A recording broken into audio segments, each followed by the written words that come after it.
एक नई वीडियो के साथ आज मैं फिर हाजिर हूं, आपका होस्ट दोस्त विक्रांत जोशी। आपका स्वागत करता हूं मेरे रिव्यू मास्टर में, जिसमें हम लेके आते हैं वर्ल्ड अफेयर्स और डिफेंस की दिन भर की टॉप खबरें। तो चलिए जान लेते हैं। अपनी सबसे पहली खबर की बात करेंगे। राफेल एम की तरफ से निकलकर सामने आ रही है। आपको पता है कि नेवी के लिए हम लोग कुछ 26 एयरक्राफ्ट खरीद रहे हैं, जिसमें कि बोइंग FA-18 और डेसो का राफेल एम था सामने, और हम ये जाने थे कि राफेल एम को विजेता घोषित किया जाने वाला है।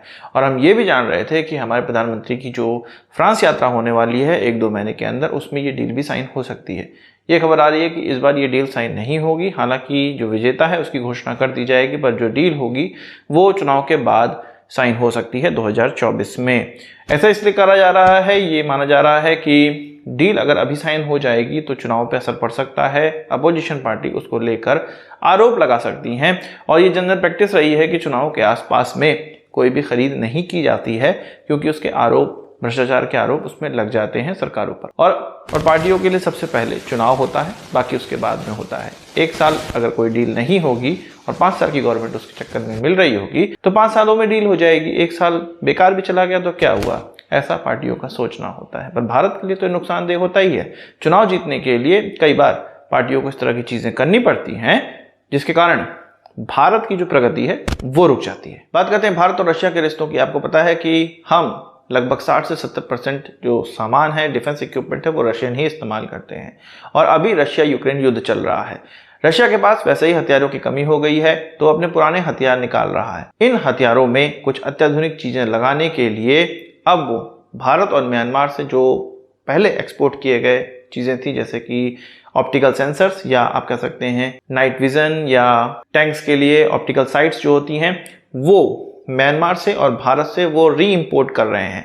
एक्चुअल में खबर निकल कर आई है कि म्यांमार से वो $24 मिलियन का और भारत से वो लगभग $1.5 लाख का इस तरह के ऑप्टिकल सेंसर्स खरीद रहे हैं, ऑप्टिकल इक्विपमेंट खरीद रहे हैं, जो कि उनके टैंक्स में लग सकती है और उनके मिसाइलों में लग सकती है।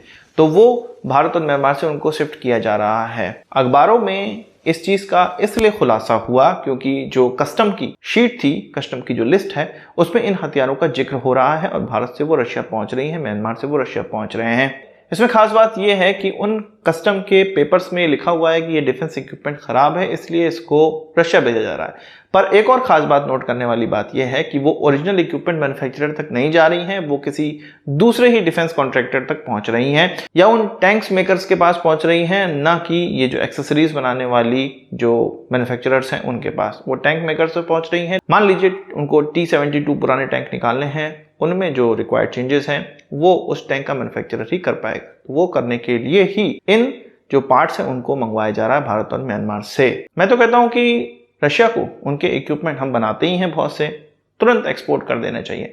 वैसे भी रशियन ऑयल जो हम खरीद रहे हैं उसका जो पेमेंट है वो रुपीज में हो रहा है, और बैंकों में ढेर सारे $बिलियन के मूल्य के रुपीज रशिया के ऑलरेडी पड़े हुए हैं। तो ये जो ट्रेड डेफिसिट है, इसको इन हथियारों को भेज के ही कम किया जा सकता है। अगर रशियन ऑयल की बात ही की जाए तो मई में रिकॉर्ड तोड़ रशियन ऑयल खरीदा गया है भारत की तरफ से, और भारत के द्वारा 42% जो ऑयल की आपूर्ति है अब वो रशिया से ली जा रही है। यानी कि इराक, ईरान, US, इन सभी देशों से मिलाकर जितना तेल खरीदा जाता है उतना तेल अकेले रशिया से खरीद लिया जा रहा है भारत के द्वारा। ये मई की घटना मैं आपको बता रहा हूं, जून में तो हो सकता है ये और बढ़ जाए। बात करते हैं चीन के तीसरे एयरक्राफ्ट कैरियर की, फुजियान की, जो कि पिछले ही साल लॉन्च किया गया है और इंटेंस सी ट्रायल में ये चल रहा था, और कुछ खबरों का माने तो चीन में इसका इंडक्शन भी कर दिया गया है। अब कुछ पोर्टल्स के द्वारा इसकी सैटेलाइट इमेजेस निकाली जा रही हैं और उसमें कहा जा रहा है कि क्रैक्स देखने को मिल रहे हैं। गूगल अर्थ से ये फोटोज निकाली जा रही है और उसमें क्रैक्स देखने को मिल रहा है, ऐसा कहा जा रहा है। आपके सामने भी ये तस्वीरें होंगी, पर इन तस्वीरों को अगर गौर से देखा जाए तो ये क्रैक्स जैसे नहीं, ये कुछ पानी के स्पिलेज देखने को लग रहे हैं, या तेल का कोई स्पिलेज लग रहा है। हो सकता है डेक को धोया गया हो, वहां पर केवल सूखना बाकी रह गया हो। इस तरह के स्पिलेज हमें दूसरे एयरक्राफ्ट कैरियर्स में भी देखने को मिलते हैं, जो कि अपनी ड्यूटी पे होते हैं, समुद्र में उनका डिप्लॉयमेंट होता है, तब भी इस तरह के पानी के स्पिलेज हमको देखने को मिलते हैं, क्योंकि डेक्स को बहुत बार ठंडा करने के लिए पानी का छिड़काव करना पड़ता है। तो मेरे हिसाब से इस एयरक्राफ्ट कैरियर में ये क्रैक्स को नहीं दिखा रहा है। कई बार ऐसी प्रोपेगेंडा वीडियोस होती हैं जो कि चीन की मैन्युफैक्चरिंग को बदनाम करने के लिए होती हैं, या चीन के द्वारा खुद ही मैन्युफैक्चर की जाती हैं ऐसी प्रोपेगेंडा वीडियो, ताकि चीन की मैन्युफैक्चरिंग को खराब माना जाए। और अगर आप कंस्ट्रक्शन क्षेत्र से जुड़े हुए हैं तो आप जानते होंगे कि चाइनीज क्रेन लगभग 50% कंस्ट्रक्शन एक्टिविटीज में इस्तेमाल होती हैं, और भी ऐसे बहुत बड़े बड़े इक्विपमेंट होते हैं कंस्ट्रक्शन में जो कि चाइनीज कंपनी के द्वारा ही बनाए होते हैं। मुझे नहीं लगता कि चाइनीज क्वालिटी अब वैसी खराब रह गई है जैसा कि हम लोग 10-15 साल पहले जानते थे। तो हमें चीन का फालतू में मजाक उड़ाने से बेहतर है उनको कम से कम प्राप्त करने की या उनकी बराबरी करने का प्रयास करना चाहिए। उनसे आगे हम उसके बाद ही निकल पाएंगे। बात चीन की चली है तो संग्रीला डायलॉग की हम लोग बात कर लेते हैं, जिसमें चीन के डेलीगेट्स के द्वारा यह कहा गया कि भारत को वो थ्रेट नहीं मानते हैं और को एग्जिस्टेंस पे विश्वास करते हैं। भारत के साथ वो को एग्जिस्टेंस पे विश्वास करते हैं। थ्रेट ना मानने वाली बात बहुत ज्यादा महत्वपूर्ण है। हम ये कहते रहते हैं कि हमारा चीन दुश्मन है। चीन भारत को थ्रेट नहीं मानता है, यानी कि चीन को यह पता है कि कभी भी वो भारत को दबा सकता है। अब आप ये कहेंगे कि क्यों मैं भारत की बुराई ही कर रहा हूं। एक्चुअल में हम देखते हैं कि LAC पर जहां हम अपने जवानों का इस्तेमाल करते हैं, ज्यादातर वो अपनी टेक्नोलॉजी का इस्तेमाल करते हैं, वो हमारे सिस्टम को हैक करने लगते हैं, वो प्रोपेगेंडा के वॉर में जीतते हैं।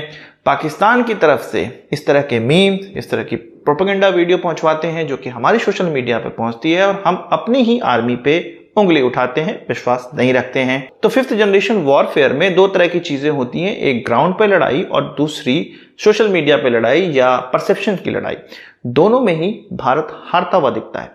ग्राउंड में हम हारता हुआ नहीं कह सकते, पर ग्राउंड में हमें उनकी बराबरी करने के लिए उनका देखा देखी करना पड़ता है कि ये चीन ने किया अब हम ये करेंगे, अब ये चीन ने किया अब हमको भी ये करना है। एक्चुअल में चीन अपने इक्विपमेंट का इस्तेमाल कर रहा है, डिफेंस इक्विपमेंट का बहुत तेजी से इस्तेमाल कर रहा है, और उसको हम बार बार प्राप्त करने की कोशिश कर रहे हैं। इसीलिए वो भारत को थ्रेट नहीं मानता है। वो ये जानता है भारत US और रशिया पर निर्भर है, डिफेंस इक्विपमेंट के लिए भी, टेक्नोलॉजी के लिए भी।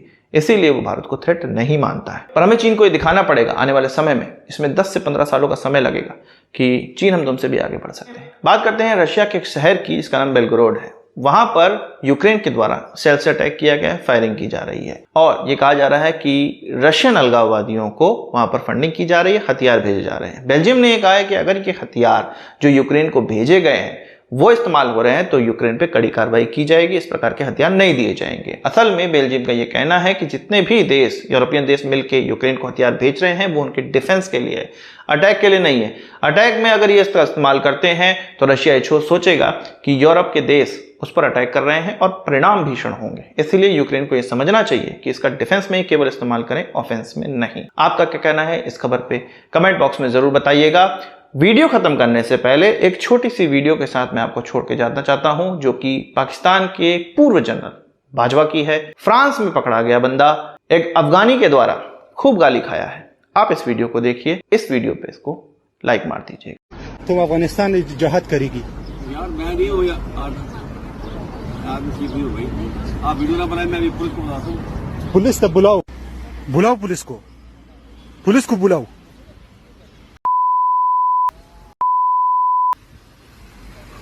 दाउगुर पाकिस्तान दे पौज मशर कुनी बाजवा टूल मरे कोना वर्का वाला वजल तरगला दा पारुपा के कोना वर्का पसपी ने गिरा।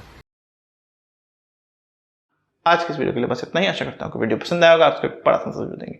इस वीडियो से संबंधित सवाल सुझाव को कमेंट बॉक्स में जरूर लाइएगा, और यदि आपने हमारे चैनल सब्सक्राइब नहीं किया उसे भी कर लीजिए, क्योंकि हम इस प्रकार की वीडियो लाते रहते हैं। नमस्कार, थैंक यू, जय हिंद।